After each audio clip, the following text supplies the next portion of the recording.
திருமாவளவன்ங்கிற ஒரு ஸ்டேஜ் கண்டிப்பா மாறும். இதே அவர் பிஜேபி ஆதரிச்சா மத்திய மந்திரியா இருக்க வாய்ப்புகள் அதிகமா இருக்கு, கம்பல்சரி அதிகமா இருக்கு. ஆனா சனாதனத்தை ஸ்டாலினை விட அதிகமா எதிர்க்க ஒரே ஆள் திருமாவளவன் மட்டும்தான். தமிழ்நாட்டை பொறுத்தவரையும் சனாதனத்தை வேறு இருப்போம், சனாதன ஒழிப்பு மாநாடுங்கிற மாநாடு நடத்தி ஸ்டாலினை ஏத்துற ஒரே ஆளு திருமாவளவன் நான் நினைக்கிறேன். இல்ல நீங்க சொல்றதை நான் 100% ஏத்துக்கிறேன். இது எல்லா ரீதியாவும் அவரு சைட்லயும் கேட்டிருக்காங்க.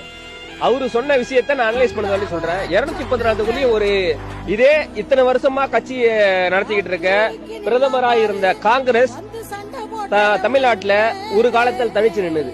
இப்ப தனிச்சு நிக்கிற வாய்ப்பு இல்லைன்னா அதுக்கு பணபலம் இல்ல, அதுக்கான ஆள் பலம் இல்லன்னு சொல்ல முடியாது. ஆனா 234 தொகுதி நிப்பாட்ட ஆள் கிடையாது.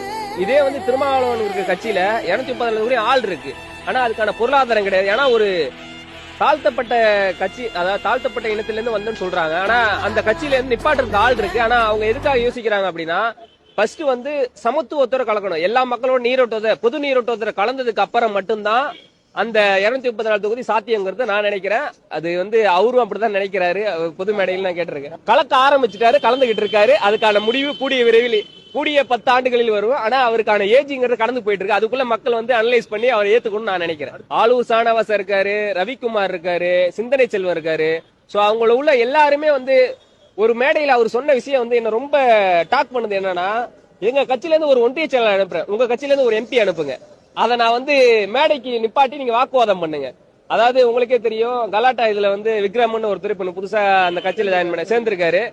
அது அரக்கோணத்துல ஒரு கலவரம் நடந்து மர்டர், ஒரு 2 கொலை நடந்திருக்கு. அந்த கொலையில விக்ரமன் ஒரு புதுசா கட்சியில சேர்ந்த ஒருத்தவர், ஒரு 1.5 வருஷம் ஆன ஒருத்தவர் ஒரு மேடையில ஏறி அவரை பத்தி தெரிஞ்சுக்கிட்டு அந்த அளவுக்கு பேசுறாருங்கும் போது பொதுமக்கள் அதை இன்னும் அனலைஸ் பண்ண நான் நினைக்கிறேன். அது மக்கள் கத்துக்கிட்டு உள்ள வரணும்னு என்னோட ஒப்பீனியன். என்னோட பொது இடத்துல திருமாவளவன் ஒரு தலைவராயிட்டு அவருக்கான அதிகாரம் கொடுத்தா கம்பல்சரி அதுக்கான மாற்றத்தை தமிழகம் கண்டிப்பா சந்திக்கும் நான் நினைக்கிறேன்.